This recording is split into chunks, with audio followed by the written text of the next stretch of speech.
sir. Thank you. Thank you so much.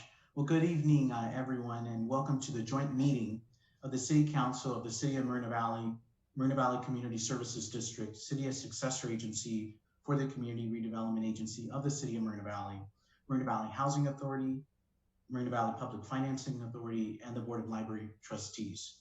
The City Council receives a separate stipend for CSD meetings.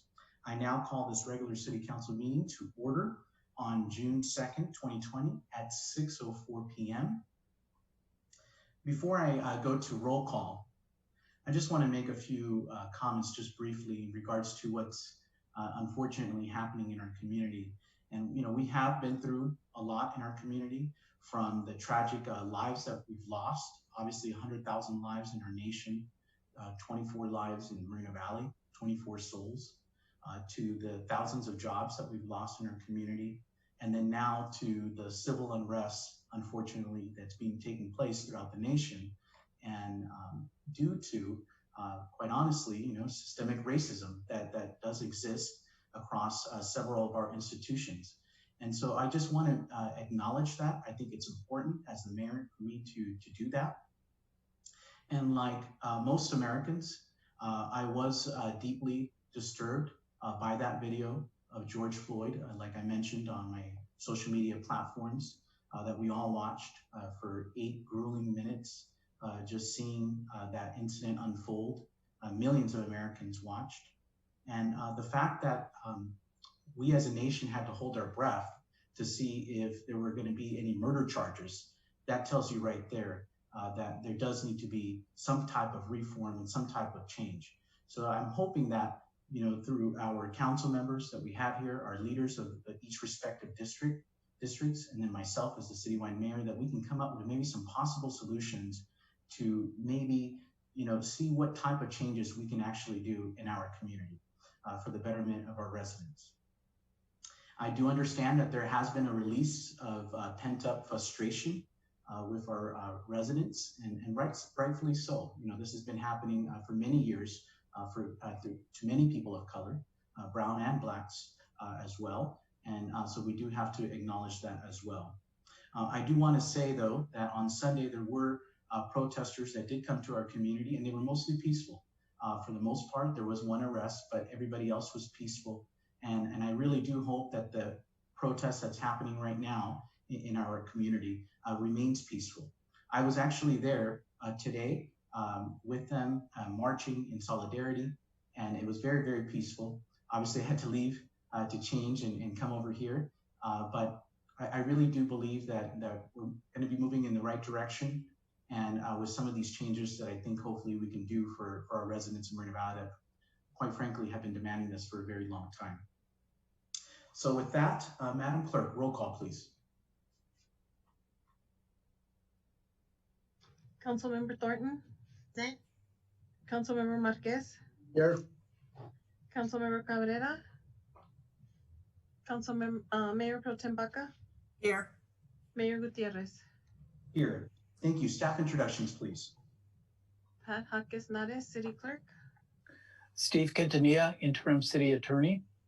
Mike Lee, City Manager. Marshall Ironman, Assistant City Manager, Chief Financial Officer. Michael Wolfe, Interim Assistant City Manager, Public Works Director, City Engineer. Emmanuel Mancha, Community Development Director. Great. Thank you so much. Appreciate it. Before we hear public comments this evening, I ask and encourage everyone participating to keep their comments respectful towards each other.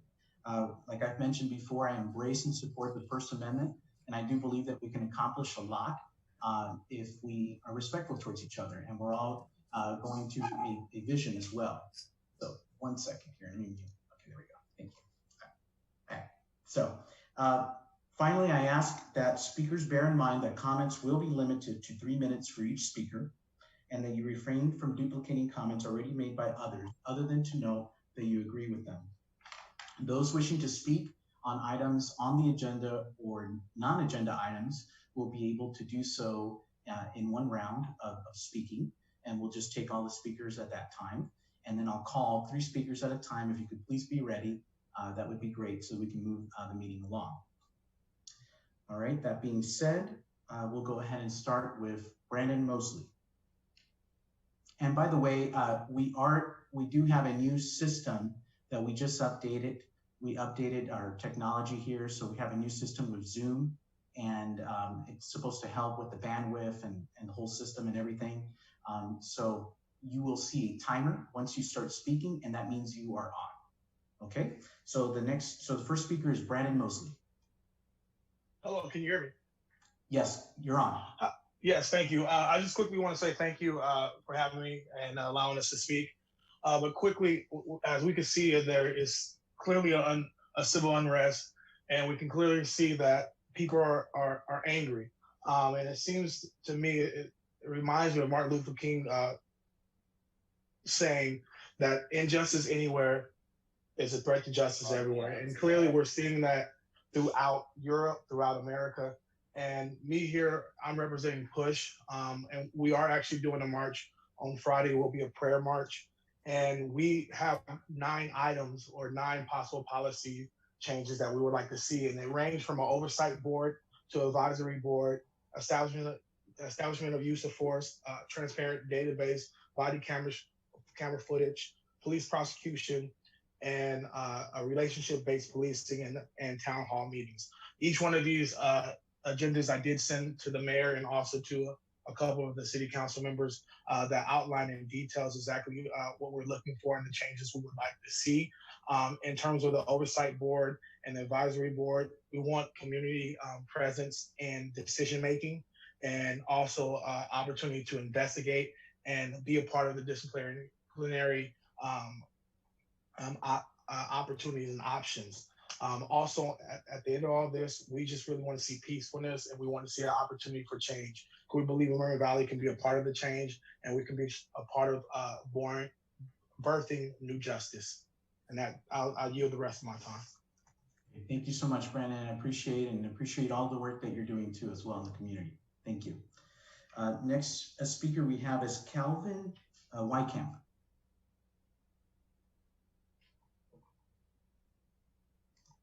Okay, let me check the attendees list just to make sure. Okay, Calvin, all right.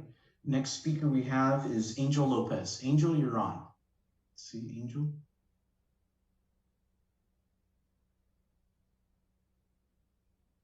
Go ahead. Can you hear me? Yes, we can.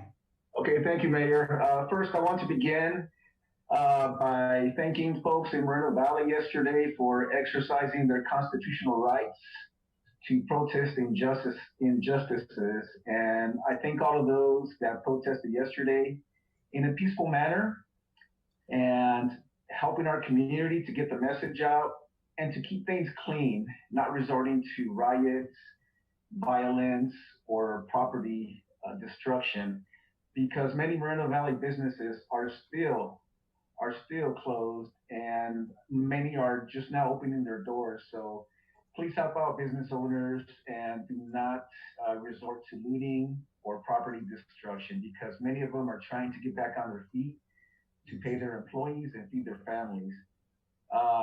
And tonight, once again, with protesting going on, I urge anyone out there participating, please keep it clean. Please do not resort to rioting, looting, or property destruction. Now, to the comments I wanted to make in regards to the proposal of adjustments for a 10% reduction in salary stipend, along with reductions to travel and training and program spending for the mayor and the city council. 10% does not go far enough. In times of need, leaders need to step up and give a lot more. As a veteran of 24 years of honorable military service as a combat veteran, for years, I always gave more of myself, my time, my money, and my resources to assure that my troops and their families were well taken care of in their time of need. 10% does not go far enough, so I urge the council to please go further than 10%. Please go further back to June of 2019 from the pay increases that you voted yourselves for. Vote for those items to be returned in full to the city council, and let's help out more of our employees from furloughs and other cuts. especially the employees or the newest employees that are at the bottom of the salary scale. They need all the help they can get, and please do your best. Let's help out those in need. Thank you, Mayor. Okay, thank you, Angel. Appreciate it. Okay, next speaker we have is Marquise Lucy. Okay, I believe I'm unmuted now. Okay, hi, Can you Marquise. hear me? Hello, Yes. hello, good evening. Thank you very much for taking the time to hear me this evening. On Saturday, I was one of many peaceful protesters that started off on Ironwood and Day, then ended up at City Hall. There were people of every race, age group, nationality, you name it. It was really a beautiful experience. We spoke to police officers before we started, and they said they were there to protect, to support us and make sure everything came out okay. However, upon arriving to the City Hall, and there was a police presence, which is understandable, but a few minutes later, about a dozen additional officers came out with full riot gear and kind of, hacking their batons in their hand, and it was like this huge march that from the police force, and it completely changed the dynamic. And understanding the climate of the last few days before Saturday, it was really a great example of how law enforcement shows aggression and force, and we were immediately seen as an angry mob versus peaceful protesters. And we want to keep that protect and serve kind of motto, where it became kind of harm and attack. So we left the space pretty quickly after that. But as a resident of Moreno Valley, I asked that the city council utilize their influence in placing body cams on all the officers on duty in the community, and have transparency that is easily accessed online, where we can pull up deputies' names by either their name or their badge number. My family would like to see a badge have the same standards of someone that is a civilian. For example, if I was arrested and booked today, immediately all of the information would be online and accessible. However, when an officer is given a charge, they really do have 6 months to a year before it becomes accessible. And I don't have that right as a civilian. So I feel like it's kind of, they're hiding behind the badge in many ways. And even if I'm acquitted or, the charges are dropped, my name is still tainted. So, but with that being said, my time is starting to run out. But with that being said, also, I did do some research on what we could see. And I found in 2018, Deputy Ishmael Gomez, number 4168, had 2 years of intercourse sexual in several occasions on duty and off duty in department facilities, but he was given a punishment of 160 hours of lost pay over a 12-week period.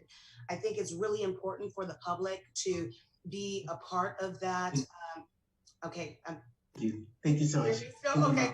I appreciate it. But thank you. I really do appreciate you, coming out and speaking and participating and voicing your concerns. And like I mentioned, we're going to try to work on some things. Some things our hands are tied in some areas because there's state law. And so state law does dictate how some things are handled. And that's even, I was a teacher for several years, 14 years with the school system. And, there's certain systems that are there. So, it's going to take a movement, right? To do a lot of different types of changes to get, I think, some of the things that you guys want. But I think there are some tangible things that we can get to. So with that said, we'll go to next speaker we have is Roy Bleckard.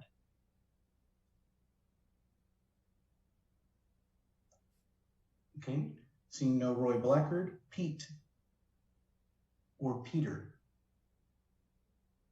Also asked to speak. Okay, seeing none, we'll go to Tom Jarrell.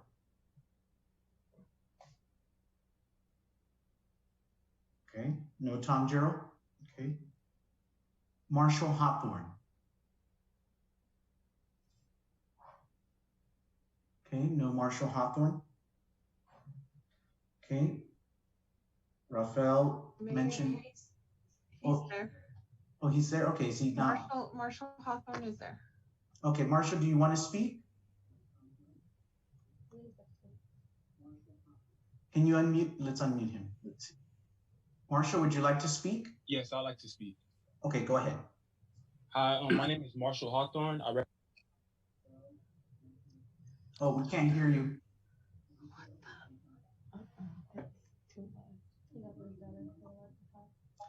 Pat, please mute yourself, Pat.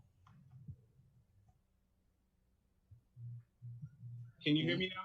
Yes, go ahead. Please go. Thank you. My name is Marshall Hawthorne. I represent a community organization called Town Task Force. We predominantly focus on feeding the homeless and helping at-risk kids. But this weekend, I came out and I protested. And much like Miss Lucy said, we were very peaceful for a long time. And I think that it could have been handled a lot differently, the way the cops approached us. If they had one person in mind, the man who was actually apprehended was standing right in front, and they could have individually grabbed him instead of getting in an I formation and charging at the group. And also, I spoke to the individual who was apprehended, and he said that the cops laughed at him and told him that we're all wasting our times and things won't change. And I think this is largely a problem due to the fact that we don't have local police officers, our own local police force. I talked to Councilman Cabrera earlier. We had a very progressive conversation about how we should hire more local cops from Moreno Valley side, from Paris.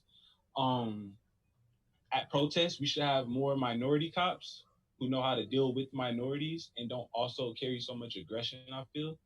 I feel that the sheriff department here, through situations I've dealt with, situations my friends have dealt with, we've all kind of dealt with aggression. And I think that's a bad way to move when you're here to protect and serve the people.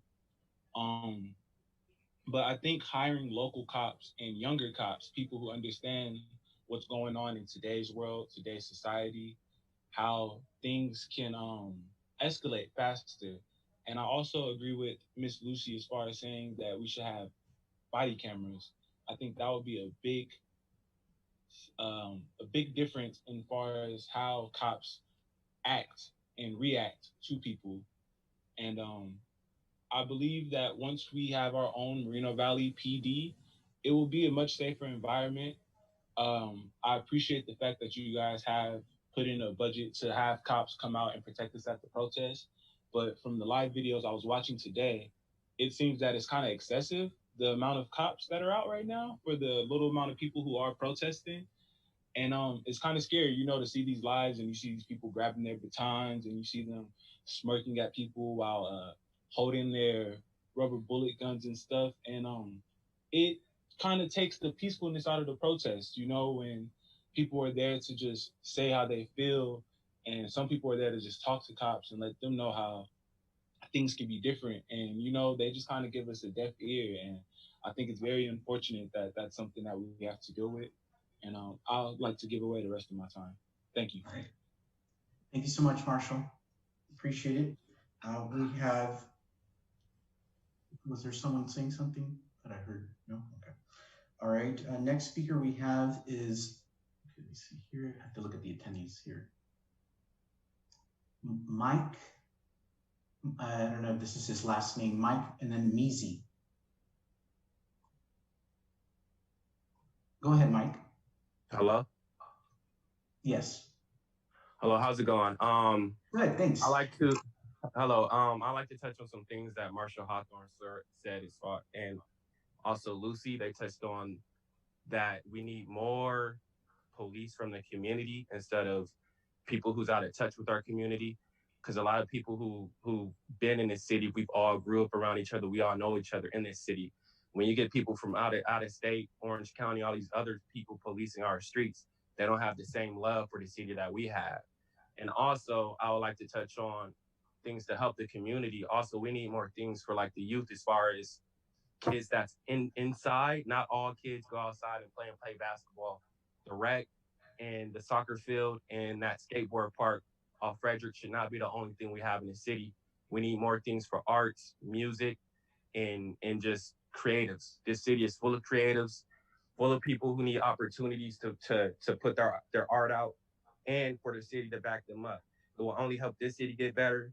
Kawhi Leonard's the only person from here. If you invest back into your city, Kawhi Leonard will not be the only person in here who's putting Moreno Valley on in a good light. And I just think that that's what we need in the city. More stuff for the youth, keep them out of trouble. Sports and all that stuff is good, but we need more stuff in arts. You know what I'm saying? For the creators in this city who stay in the house and draw and do things on a computer and stuff like that, who make music and so on and so forth. But that's all I have to say, and I'd like to give my time to, somebody else who would like to speak. Okay. Thanks so much. Appreciate it, Mike. Yeah. Okay. Next three speakers we have is Elmer Thomas, followed by Linda Thomas. Okay, Elmer? Yes, this is Linda, and this is for the record. My name is Linda Thomas, and I am a Moreno Valley resident in District 3. I am here to report the abuse of power from the City Council member David Marquez. On May 15th, my husband, Elmer Thomas, was a victim of a car accident involving the two granddaughters of David Marquez. At the scene of the accident, David Marquez and 3 other adults showed up at the scene. Marquez used his status as a city employee to manipulate the responders at scene, refusing to cooperate repeatedly, notifying that he was a city employee. The sheriff officer at the scene told us repeatedly that we were dealing with a city employee and we had a hard case. What should have been an easy exchange of information and insurance has become a nightmare to me and my family. From the beginning, Marquez's intention was to manipulate the scene using his city council status, getting his granddaughters rushed out in an ambulance when nothing was wrong with her. They quickly moved her car from the scene, and this allowed them to give a complete statement. They have been uncooperative with their own insurance and now attempting insurance fraud with another insurance company, not in the same name of his granddaughter, by providing false information. Now, multiple city departments are involved because of your abuse of power and irresponsibility to have appropriate insurance coverage for your granddaughter. David Marquez, you should resign. You don't represent us. It is our responsibility and obligation to take a stand against injustice, harassment, bullying, abuse of power, and racism, so that we can become a stronger and better community. I'm gonna give my time to Elmer. Okay, he does have, okay, go ahead. Thank you. This is also for the record. My name is Elmer Thomas, and I am a Moreno Valley resident in District 3. After further investigation since our last Moreno Valley Council meeting and the submission of my letter documenting many of the details that my wife shared, I am here to request that Council Member David Marquez resign immediately. I am disgusted and horrified that he has not done so already. Why? Because of Mr. Marquez's disregard of women, minorities, the Moreno Valley City Council, and your fraudulent and unethical conduct generally. After observing myself and discovering during the investigation of your non-ethical and immoral behaviors, it's now clearer to me how you convince folks to vote for you. Now that the light is shone brightly on who you really are, if you fail to resign, I will do all I can within my power to ensure you are not reelected. I really hope November comes as fast as possible.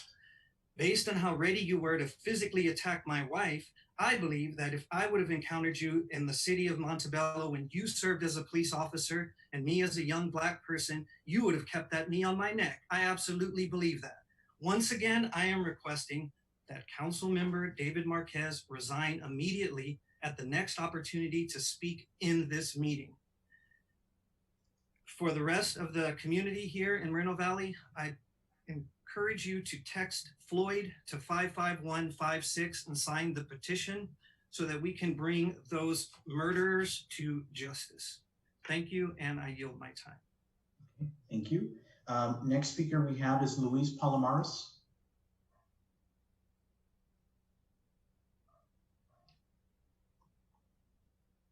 Okay, no Luis. Okay, all right. That concludes the list of public speakers that we have here. We'll go ahead now and move to consent items.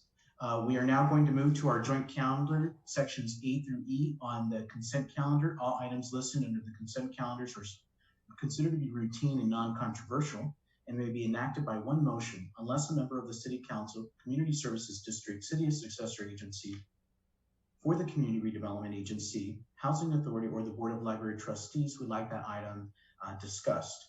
And we did already hear public comments on this, so we'll go ahead and I'm going to take a gallery view here of the council, and we do have one item and also an item from Victoria. So we'll go ahead and Councilor Marquez, which item would you like to?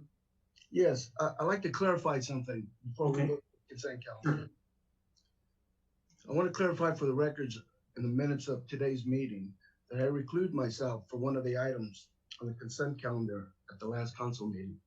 And I thought actually voted yes on the remaining items. I have been advised by the city clerk and the city attorney since the roll call did not reflect my vote being registered, either due to technical difficulties or my voice not being heard, that the minutes of the last meeting cannot be revised. Fortunately, however, the results of the vote on my consent calendar reflects how I thought I voted on these items. That's all I have. Thank you. Okay. All right. Mayor Pro Tem Baca, sorry, I see your hand. Okay. Okay. I can't find my raise your hand icon. Okay, yeah, it's for the little eclipse next to your mute icon. You should see it right there. Okay. Okay, but either way, but you're speaking. Go ahead. Okay, I need some help because I'm looking at participants and it usually has raised hand here and I don't see it, but okay. I just want to say that the city council meetings are recorded, both audio and video, and Council Member Marquez recused himself from the entire consent calendar. So I want to make that very clear, and we can't go back and change our votes. Thank you. Okay. All right. Now, but speaking to the consent calendar, is there anybody that would like to discuss any of the items? Okay, Mayor Pro Tem Baca, you're muted. You're muted, Mayor Pro Tem Baca. Okay. There you go. Okay, can you hear me? Yeah. Okay, I'd like to make a motion to accept the consent calendar. Okay. I'll second the motion. Okay, so a motion by Mayor Pro Tem Baca, a second by Councilmember Thornton. Madam Clerk, roll call, please. Yes. Councilmember Thornton, Aye. Councilmember Marquez, Oh, Councilmember Marquez? Yes. Okay. Councilmember Cabrera, Yes. Mayor Pro Tem Baca. She's muted again. You're muted again, Mayor Pro Tem. You have to hit the, there you go. You're now unmuted. Yes. Okay, very great. Mayor Gutierrez. Yes. All right, so the motion carries. We're gonna go straight to public hearing items now. We'll go to F1, which is public hearing for delinquent nuisance abatement. And we'll go ahead and have a report from the fire department. And again, this is a routine, non-controversial, and we always do this every year. So we'll go ahead and have a report from our fire department. Okay, fire department. Yes, sir. Good evening, Mayor Pro Tem, members of the City Council. This is Paul Lopez, serving the City of Moreno Valley as the Fire Marshal. Thank you. The item before you tonight is a request to conduct a public hearing for delinquent nuisance abatements accounts. In 2019, the Fire Prevention Bureau performed public nuisance abatements to remove hazardous and other nuisance conditions from vacant parcels in the city. After having been served with a notice to abate and given a reasonable time for compliance, some property owners failed to voluntarily abate the conditions. This report recommends that the City Council convene a public hearing to consider staff recommendations to adopt the proposed resolution of the City of Moreno Valley, confirming assessments on certain real properties and approve placing the submitted property assessment list of delinquent nuisance abatement accounts on the fiscal year 2020-2021 Riverside County property tax rule. In the interest of time, I'm going to refer to the details in the staff report and on the screen, which is the legal process that the fire department follows to provide due process to vacant parcel owners, which includes at least 3 separate notifications beginning in February with a notice to abate properties. Once a period of time has passed, as identified in the final notice per Municipal Code 604, the property is scheduled for abatement by city contractor. The section of the Municipal Code allows for recovery of costs associated with said abatements. The property assessment list for general nuisance and weed abatements is hereby submitted for review and consideration by the City Council. Statement of costs was mailed to the legal owner of record for each property requiring abatement action. The property assessment list is a current listing of unpaid abatement costs incurred during 2019. Costs approved by the City Council resolution will result in a special assessment and will become a levy on the fiscal year 2019-2020 tax bill if not paid directly to the city by July 1st, 2020. Staff recommends alternative number 1 to approve and authorize the recommended action as presented in the staff report, as it will facilitate cost recovery for those costs incurred by the city for the abatement of public nuisance and hazard reduction work performed as outlined in the attached property assessment list. The property assessment list of 141 parcels is approved by City Council, is subject to amendment as necessary to reflect any payments subsequently received from property owners by July 1st, 2020. That concludes the staff report. And as Fire Marshal of the Moreno Valley Fire Prevention Bureau and manager of the Hazard Abatement Program, I'm available for any questions. Thank you so much, Fire Marshal, for the comprehensive report. I really appreciate that. We'll go ahead and go to council questions of staff. Seeing none, I don't see any there. We'll go ahead and open the hearing. I'll go ahead and open the hearing. All right, any public testimony? Seeing, well, actually, there was none that actually requested to speak in this item. So we'll go ahead and close the hearing. And then I'll entertain a motion to approve staff's recommendations numbers 2, 3, and 4. Motion. Okay, motion made by Councilmember Marquez. We need a second. I have my hand up, but it's okay. Do you see that? Is it working? Yeah. Okay. Would you like to do the second?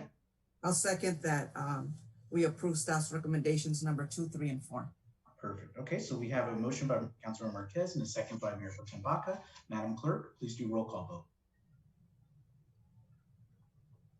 Madam Clerk? Madam Clerk? Councilmember Thornton? Aye. Councilmember Marquez? Yes. Councilmember Cabrera? Yes. Mayor Pro Tem Baca? Yes. Mayor Gutierrez? Yes. Motion passes 5-0. Okay, thank you so much. Appreciate it. Before, I accidentally skipped over one little part. Usually people don't want to speak anyways, but usually I do ask if there's any council members that would like to speak early before the closing comments. Usually nobody. Oh, okay. Mayor Pro Tem, you wanted to speak? Okay. Oh, you're muted, Mayor Pro Tem. There you go. We can hear you. Right. You're on, Mayor Pro Tem. Okay. Just a minute. Okay. I'm trying to get to my. You wanted to speak in. Okay. Well, I wanted to make my comments early. Okay. Okay. Thank you so much. I just want to say that we're going through a very difficult time, and in light of recent events, I'd like to share some of what I'm feeling. I'm angered by the murder of another Black man, a mother's son. I'm enraged by the lack of justice, and I can tell you right now, if my son were murdered on the streets and there was no justice, I'd want the world burned to the ground. I hear people say, it's horrible that an innocent Black man was killed, but the looting needs to end. And that right there is part of the problem. We need to shout, it's horrible that people are looting, but the killing needs to end. The media clearly shows us that Black men are being lynched in the streets. The media clearly shows us that the looters are not here for the same reason as the protesters. In fact, I remember not too long ago when sports championship cities burn their cities in celebration. The focus needs to remain on the issue, police brutality and lack of accountability. The media clearly shows us that there are many people ready to work for change. Hundreds march peacefully in Moreno Valley. We hear you. Moreno Valley is ready, and that is why I'm recommending that we form the first ever Moreno Valley Citizens Public Safety Committee. The purpose would be to involve the community in identifying concerns such as town hall meetings, quality of life issues, and obtaining explanation of our police force policies. Naturally, this is not a panacea, a cure-all. However, it is a start to courageous conversations. I'm asking the mayor to appoint Councilwoman Thornton and I, our police chief, our fire chief, and community members. Members of the community would complete an application process. In addition, I would like this council to adjourn in loving memory of George Floyd, an innocent man. Now, I'm asking for consensus to place this item on the next available agenda. Thank you. Thank I you would so much. support that. Okay. Okay. All right. So yeah, I think that's a great idea. To have some kind of and obviously we'll talk about that at the next meeting to maybe form a possible citizens board or committee that really has a mix. I think, like you mentioned, council, citizens, and various individuals kind of get that input from the community. It sounds like pretty good, but we do have to put it on the agenda. So we'll put it on the next council meeting then. Thank you, Mayor. Yeah. Thank you. Mayor, may I comment on that as well? Well, actually, right now it's just for closing comments. So unless you want to make your closing comments. I just wanted to express my support for that, but I do want to also give my closing comments at this time. Okay, go ahead. Yeah, so thank you, Mayor and colleagues on the council. So today there was actually another rally here, another protest at Community Park, and we came over to City Hall, and I'm actually, as I look out my window, it looks like everyone has gone home now. So I just want to say thank you first and foremost to all the participants, to all the organizers, Pastor Michael Kelly from Riverside. I want to thank Aziz Howard. I want to thank Mr. Mosley, Black Lives Matters Inland Empire as well, for helping to keep all of these protests peaceful, well-organized. And I actually look forward to working together with all of you and everyone else in the community to identify solutions to this problem that is before us here today. And one of them is what Mayor Pro Tem Baca brought up already, creating some kind of community oversight committee to identify these problems that are in the community within the police department, and then also identify the specific solutions that we can implement here as a city, and then also advocate for those at the county, state, and federal level. So I'm 100% in favor of that. And moving forward, I think there are other options that we can also implement as far as advocating for things such as better training and reforming the training that police officers receive so that it's more community-oriented policing. I 100% agree with some of the comments that were made by the public regarding having more local police and having police officers that represent the people that they are serving. I have seen similar examples with teachers, for example, where you have to have a proportionate representation of the teachers and the students. There is a better connection, better relationship, and better performance at those schools. And I think we need to implement that as well within our police department. And moving into the future, other things such as holding certain officers up to standard for their actions when they use excessive force, and holding people accountable for those things that lead to incidents and unnecessary killings like George Floyd. And we need to advocate and implement those here as a city and do what we can and set the example for every other city in this county and in the state. We need to lead, and we will do that, all collaborating together. And the last thing I will mention on that topic is that for years, there's been conversations in this city about forming our own police department. And I have publicly supported that and identifying how we can go about doing that and accomplishing that. And so I know that pretty soon we're going to receive results from the second study that was collaboratively done with cities around the county to form a different JPA. And so first, I would like to talk further with Sheriff Chad Bianco to identify what changes we can make within his police department, and if we have to, move forward with forming our own police department. So with that, I just want to express my condolences to everyone who is feeling pain right now. I am with you. I was out there marching with you, and I will continue to do that. So if anyone needs to reach out to me for any reason, any questions or suggestions or anything, I am open and available at all times. You can reach out to me at any time. So with that, I want to thank everyone for being here. Please stay safe, and thank you. Thank you. Okay, we'll go to item F2, which is the public hearing for unpaid solid waste accounts to defer payments until December 2020 through the property tax bills. And we'll go ahead and have a report from Financial Management Services District. Thank you. Good evening, Mayor, Mayor Pro Tem, City Council members. I'll be doing this presentation this evening, Marshall Ironman. With this item, similar to the last one on fire, this basically represents on this public hearing calendar year 2019 unpaid solid waste accounts. And we're looking to, rather than collect those charges today, collect them as part of the property tax bill, applying that in August, and then that would be on the individual property tax bills due in December 2020 and April 2021. This is a standard practice that we do through our franchise fee agreement with solid waste.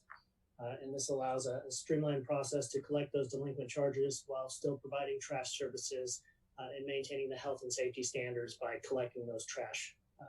And with that, that concludes my report. Okay, thank you. Any council questions of staff? Okay, seeing none. All right, we'll go ahead and open the hearing. We'll go ahead and close the hearing. There's none there. And then I'll entertain a motion by council to approve staff's recommendations numbers 2 and 3. Okay, motion made by Mayor Pro Tem Baca. Okay, we need a second. I'll second the motion. Okay, and then Madam Clerk, please, roll call, please. Councilmember Thornton. Aye. Councilmember Marquez. Yes. Councilmember Cabrera. Yes. Mayor Pro Tem Baca. Yes. Mayor Gutierrez. Yes. Motion passes 5-0. And I am looking here in the chat box. Seems, Brandon, are you still there? For some reason, you weren't on my list for public comments. So if you're still there, I'll let you speak.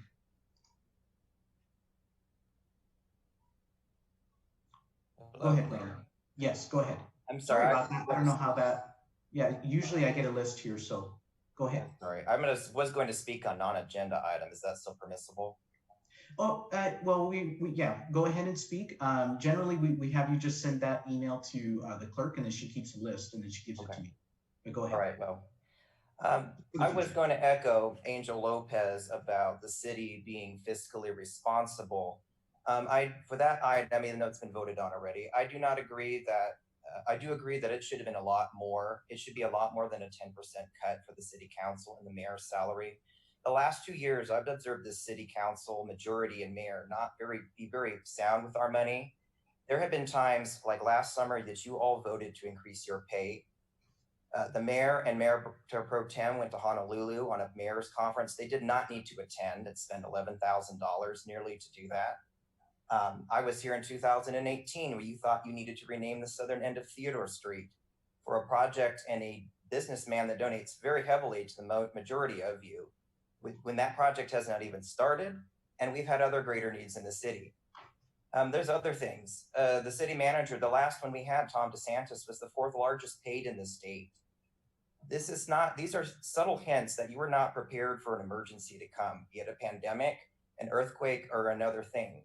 And the press enterprise and your staff are reporting a $20 million shortfall over the next 2 years. That is a best case scenario if there is no second wave of the virus, if there is not a similar situation. That's very disappointing. You should have a greater decrease in pay than what is being proposed tonight. And a few other comments I wanted to address as the mayor speaking in solidarity with the protesters. I want to also echo Angel in support that I'm very happy that the peaceful protests are happening. And I think we're all kind of just in awe of the horror that has happened in Minnesota. But another thing, how can the city council majority and the mayor say that they're in solidarity when they have many, many residents blocked on their own social media? The mayor has dozens of people blocked on Facebook, as does Councilmember Cabrera and Mayor Pro Tem Baca. You have done so for over 5 years in many cases. You've done high school students in the past try to excuse that a moderator was not handling the page correctly. Yet in the 5 years that has been claimed, nothing has been corrected. So I don't know how you as representatives can say that you're in solidarity with protesters or the needs of the public or anyone else when you're continuing to do that. And your own city clerk has sent you agendas in the past saying that that is unlawful and in violation of the First Amendment, but you still ignore it. You still have not corrected it. And you're risking a lot of litigation to a city that is already hurting financially and needs more fiscally responsible leadership. So that's an area I really want to see you correct and address in the future. Thank you. Okay, great. Next speaker, actually, let me see here.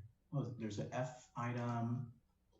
We have, okay, so Roy, you called on, okay, so I'm gonna make it very clear. So if you're gonna speak on items, you have to email the city clerk and let her know which item you would like to speak on, whether it's F1, F2, F3, or if you want to do non-agenda items. And that just helps me kind of keep the meeting going. So we'll go ahead and have a comment from Roy. It doesn't say here, Roy, which F item you would like to make a comment on, but go ahead. Yeah, just briefly on F1, and I did send the council an email on that. So in the future, if there's any problem with my properties, please contact me. And I guess this procedure is a little different than the planning commission meeting. So anyway, I'll just take the rest of my time to comment on non-agenda items. And I want to say, you know, we've had a challenge of everything with the coronavirus and now the George Floyd situation and everything else. I would encourage everyone to look at Chris Swanson. He's the sheriff of Flint, Michigan, where this is like ground zero. I would encourage all of our leaders to look at that and our law enforcement officers on a way to possibly get this stuff contained and handled in a matter where we can all get to the table and address all our concerns and solve this. Because there's one thing not only in our nation, but our state, county, and city that we do not need to deal with. No matter what's going on with coronavirus up or down, we're in a stressful situation all across the board. We do not need to be adding to that at this particular time. We all need to be coming together. We all need to be working for solutions and not pointing fingers at this stuff. Terrence Floyd, the brother of George Floyd, called for peace and not rioting. He said George Floyd would not have wanted rioting, looting, or blocking our freeways or anything else. There's an appropriate time, appropriate place to address all these issues. And this is the United States of America, which is the best place that has been in the history of the world to solve these problems. But we are not going to solve them if we are going to allow lawlessness or that to proliferate. And if not only our politicians, but our dominant media keep focusing on this, it will just perpetuate this. So again, even that from Moreno Valley, the city, I would encourage you to look at how the county is running the public meetings of that. I would encourage us all across the board, not only in our public meetings, but in our society. We need to get back to the way it was before March, before all this stuff happened, because we have a lot of challenges ahead. We've got to dig ourselves out of this hole. And if we keep at the path we're going, we might not be able to accomplish that. And that would be sad for everybody. So everybody, let's come together. Let's fix this stuff and work for a better country, state, county and city. Thank you. Okay, great. Thank you so much, Roy. All right, F3, this is the public hearing for the National Pollutant System. We'll go ahead and have Public Works make a brief report on that, please. Mr. Deputy Mayor, Mayor Pro Tem, Council, Michael Wolfe here, Director of Public Works, giving the report. We're talking about one of our more routine items. It's National Pollutant Discharge Elimination System ballot processing for one of our development projects. We have a project, a cannabis dispensary at Sunnymead and back. They have a condition of approval to satisfy the state's NPDES requirements. They've chosen to do the special district option, which is being presented tonight to satisfy that condition of approval. The vote that they've done is that the parcel owners have done is for the parcel charge. It affects the single project, and which is 2 parcels. So staff recommends holding the public hearing and absent compelling testimony otherwise, approve the ballot process and accept the results. And if a yes vote, set the rate. That concludes my report. Okay, great. Thank you so much. Any questions of staff? Okay. Seeing none, I'll go ahead and open the hearing, and then we'll go ahead and close the hearing. Entertain a motion by council to approve staff's recommendation number 2. Okay, motion made by Mayor Pro Tem Baca, seconded by Councilmember Thornton. Go ahead and vote. Madam Clerk, roll call, please. Councilmember Thornton? Aye. Councilmember Marquez? Yes. Councilmember Cabrera? Yes. Mayor Pro Tem Baca? Yes. Mayor Gutierrez? Yes, thank Motion you. passes 5-0. Appreciate it, City Clerk. All right, we'll go ahead and go to item G1, which is the fiscal year 2019-20 third quarter budget review and approval of the fiscal year. Mayor, the ballot results. The ballot results. Sorry. Okay, go ahead. The vote is yes. And then we just need the motion to accept it. Yes, okay, we need another motion. Mayor Pro Tem Baca, would you like to do that? Okay, a second by Councilmember Marquez. Okay, and then Madam Clerk. Councilmember Thornton? Aye. Councilmember Marquez? Yes. Councilmember Cabrera? Yes. Mayor Pro Tem Baca? Yes.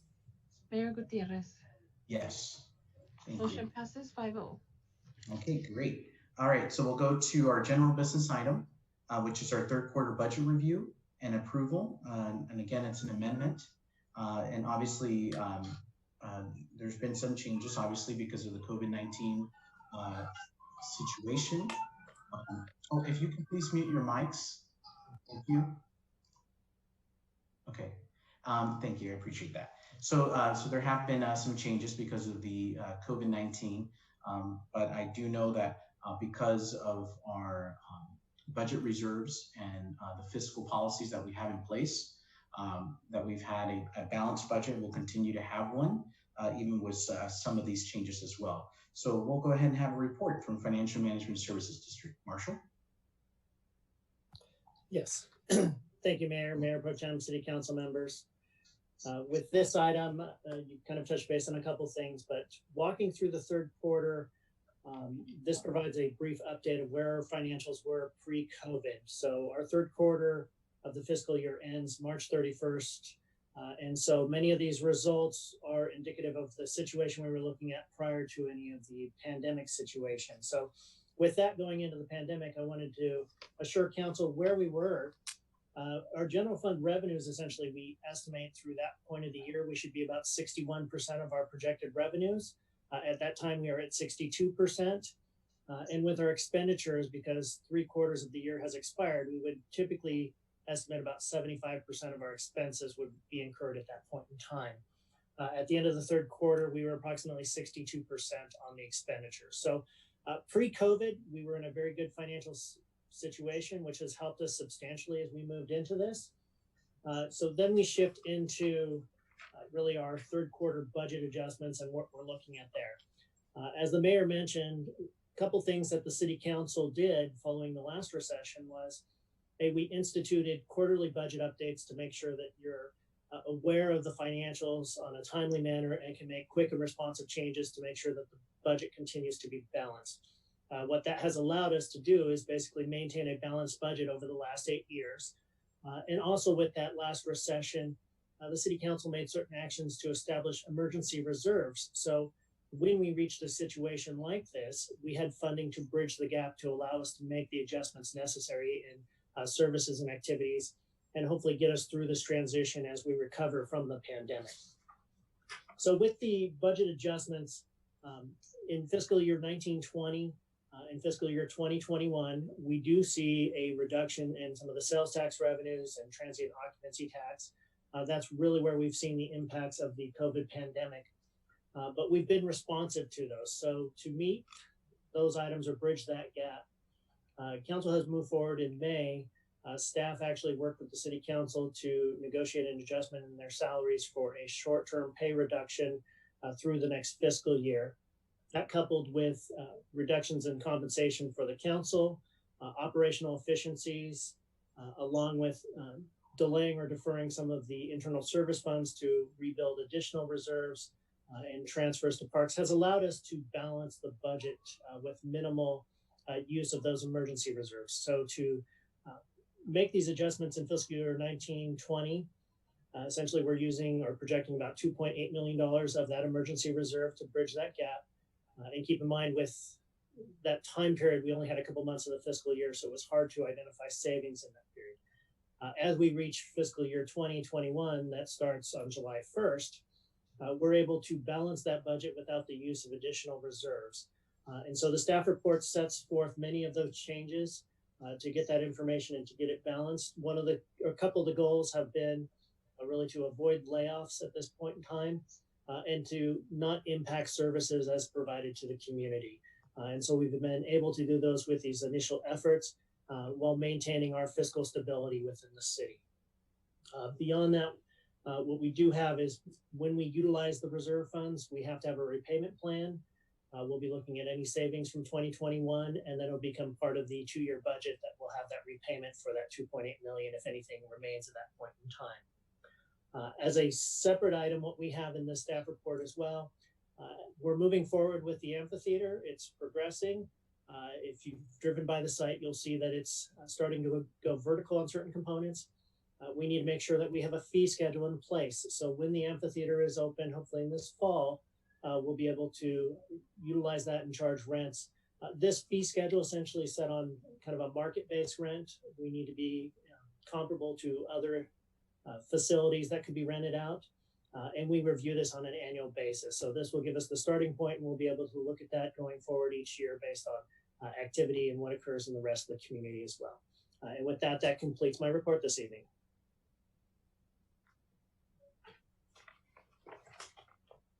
Thank you so much, Marcia. I appreciate it. Okay, any council questions of staff on this item here? Okay, we'll go ahead and go straight to council deliberation on this one. Okay, seeing none there. Okay, I'll entertain a motion to approve staff's recommendations numbers 1, 2, 3, 4, and 5. All right, we have a motion made by Mayor Pro Tem Baca. We need a second, and we got a second from Councilmember Marquez. Madam Clerk. Councilmember Thornton? Aye. Councilmember Marquez? Yes. Councilmember Cabrera? Yes. Mayor Pro Tem Baca? Yes. Mayor Gutierrez? Yes, thank you. Motion passes 5-0. Great, awesome. And we'll go ahead and go straight to report. Mayor, we need the CSD motion. Oh yes, because we're also doing this as a community services district as well. So it's basically the same thing. So entertain a motion by the CSD to approve this item. We'll have a motion by Mayor Pro Tem Baca and a second by Councilman Marquez.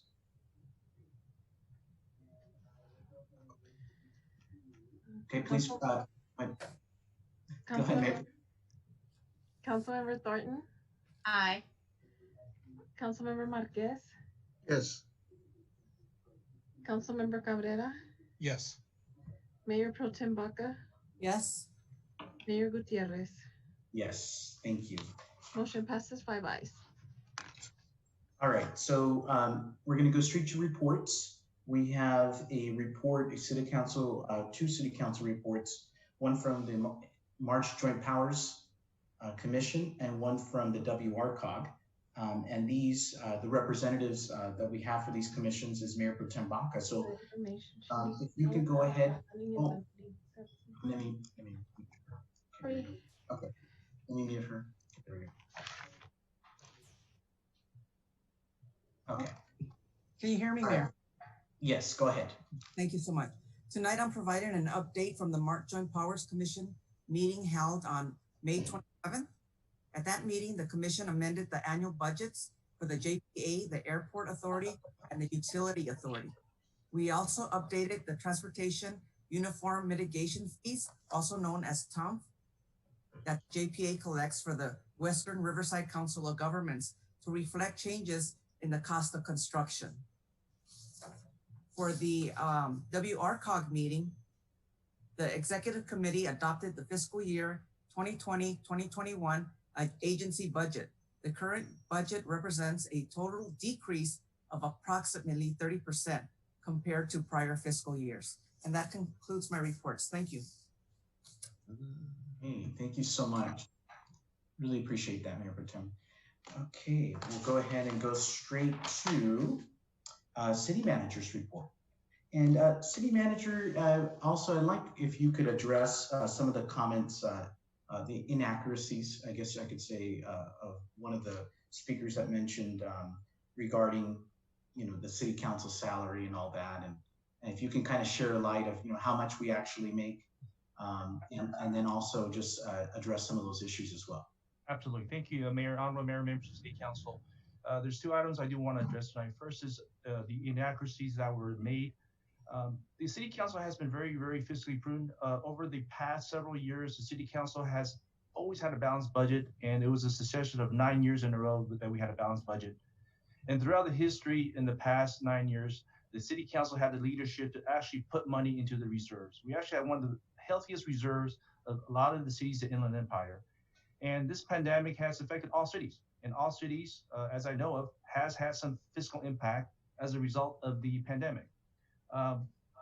With regards to the council salary, it is actually quite long because during the negotiations with the bargaining unit, the bargaining unit, they actually received a 6% raise last year, which was not afforded the council. So during the bargaining, that was asked for the bargaining unit to rescind the 6% raise. What was came back to this to the executive team was that they rather keep the 6% and ask for a 15% furlough.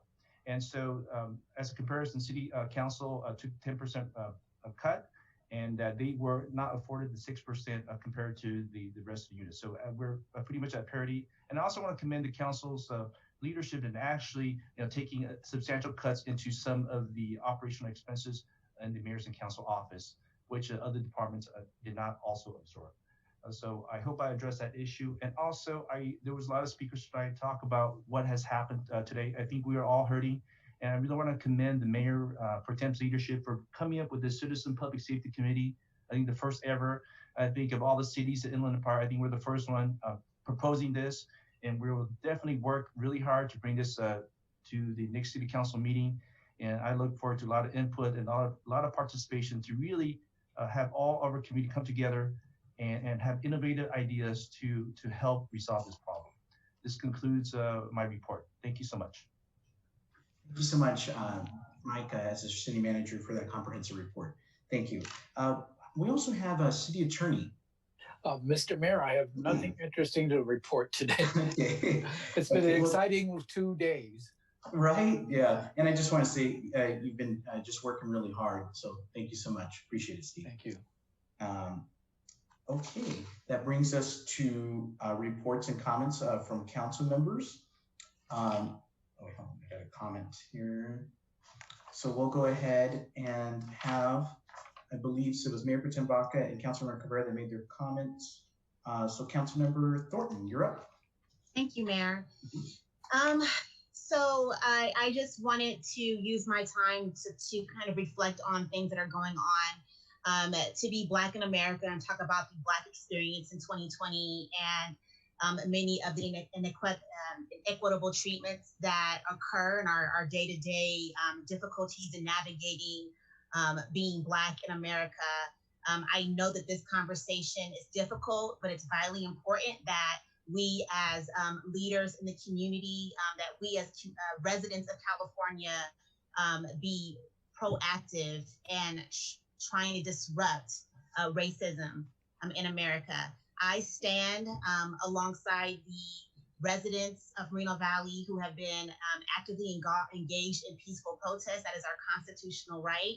And I thank you for actively being a part of and igniting a very important conversation that's long overdue.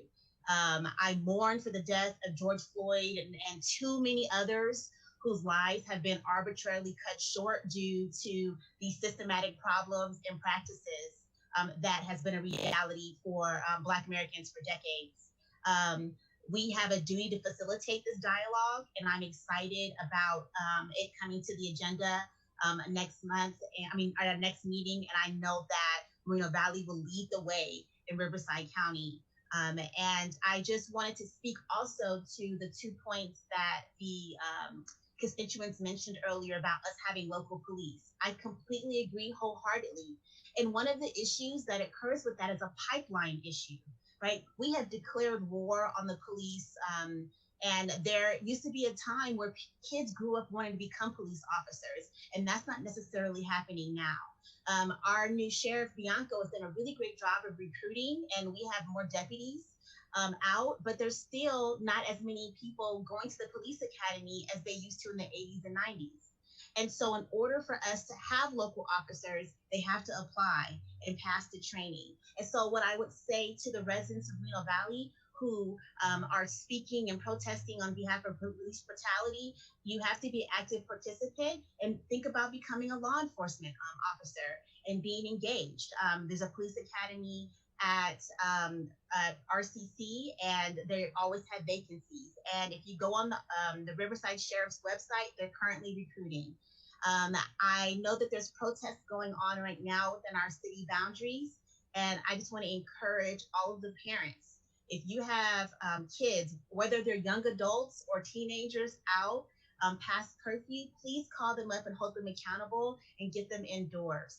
I'm completely against the destruction of our community, whether it's businesses, government property, homes, streets. I'm standing in the middle of a freeway. I understand that we are angry, right? And that these movements are needed and this action is needed in order to create change, but we cannot destroy our community. And I really want to encourage people to peacefully protest. That's when the message is louder. When you act in a violent behavior, it disrupts from the message that is so far overdue. And so I just want to thank my colleagues for being on board with us being at the front of this dialogue. And I am looking forward to the progress we're going to make. And I feel completely hopeful that a change will occur in Moreno Valley. Thank you. Hey, thank you so much. We now have comments from Councilmember Marquez. Thank you, Mayor. I want to say to the residents of Moreno Valley, it's tough, it's rough out there. We all understand. Let's stick together. Let's pray and have the faith that this will be over soon and we'll all stay together. But I want to talk about a comment that one of my colleagues made.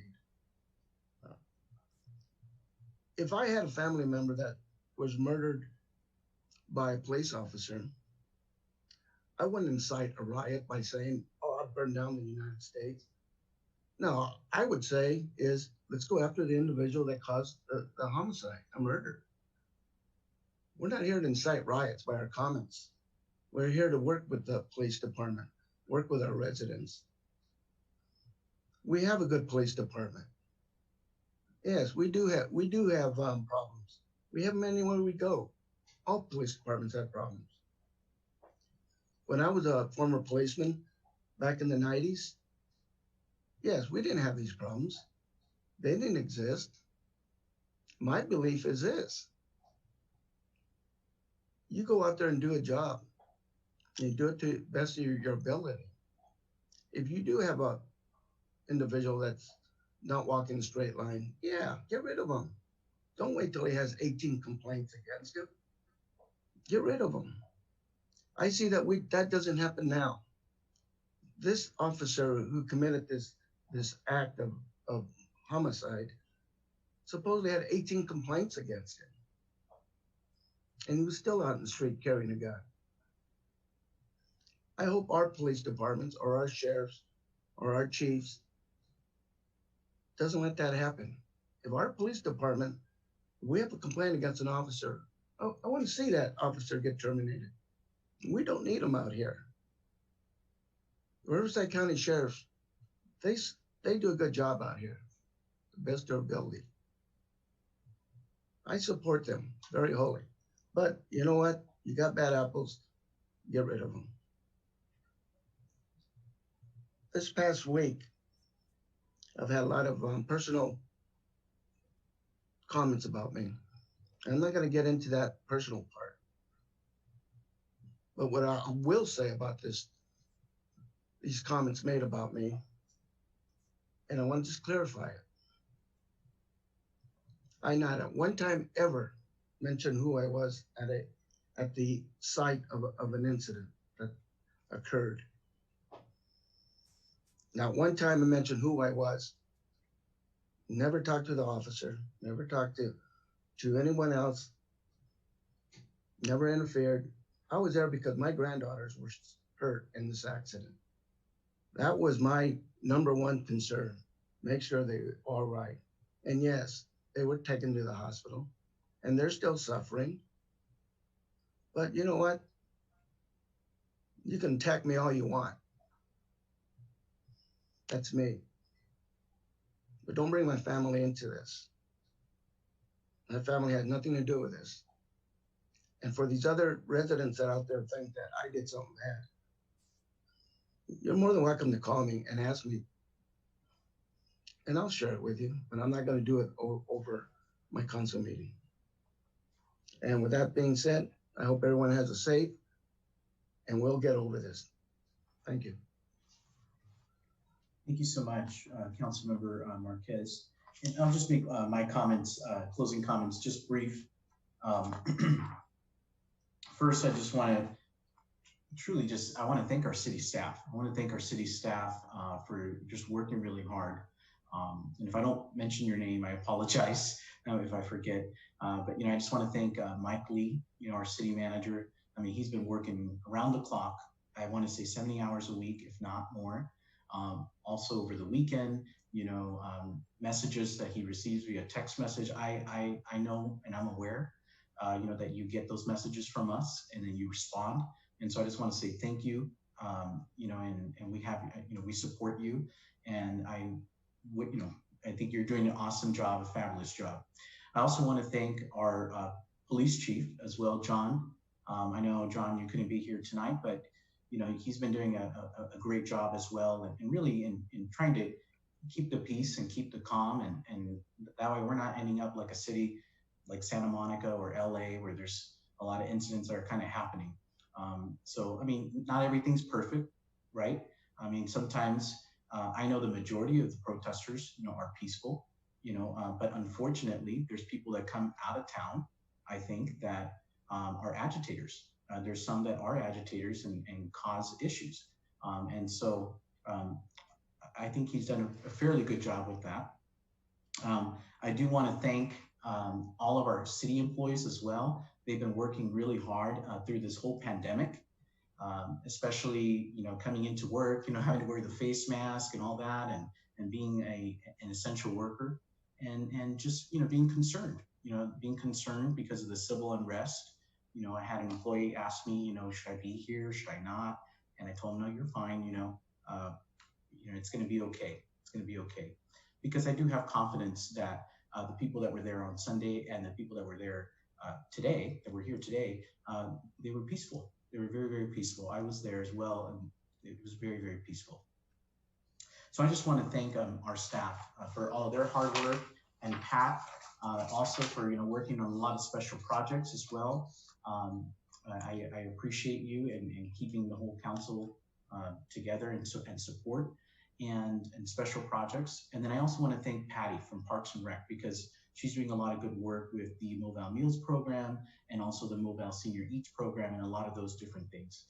In the last 3 weeks, which leads me to that, we've actually developed a lot of great programs, actually in the last couple months, from the Mobile Seniors program to the Mobile Senior Eats. And that's a program where we're literally providing meals, gourmet meals to seniors in our community. And we're still doing that, by the way. And it's a partnership with the state, the county, the state, FEMA, and ourselves. So we pay a portion of it. And we've been helping a lot of seniors. So I want to thank all of the staff for working really hard on that. I also want to mention, as far as graduations, because graduations are coming up. I want to thank the moms that were here today for the Time for Tots. I know they were excited to see their little ones graduate. And it was a little different, but you know what? They were really happy. And I also want to thank and just tell the graduates, to stay strong. The high school graduates, college graduates, anyone that's graduating, that it was very different and very unfortunate the way it kind of came out to be. But again, I just want you to know that we're in support of you. And as a result, I have, from my discretionary account, contributed over $1,000 to the Adopt a Senior program for the youth for Moreno Valley Unified School District. And this is a program that's going to, really support our youth. And they've actually been doing a great job with it. And I just wanted to make sure that, we're supporting good programs, which we are. So with that, I do want to mention that today, again, like I mentioned, it was very peaceful. And I want to thank the organizers for doing a great job with that, and all of the staff, and I mean anybody that was helping with that and communicating with them, or if they were communicating. I know Ulysses, you were doing that too, so that's a good job as well. And then tonight, because of what's happened and the incidents that have happened in our community, I would like to close this meeting in memory of George Floyd, his loss. And I just know that, like some of the speakers mentioned, and others mentioned as well, that he would just want peace right now. And so we're going to go ahead and close the meeting in George Floyd's memory at 7:20 p.m. All right, and the meeting is now adjourned.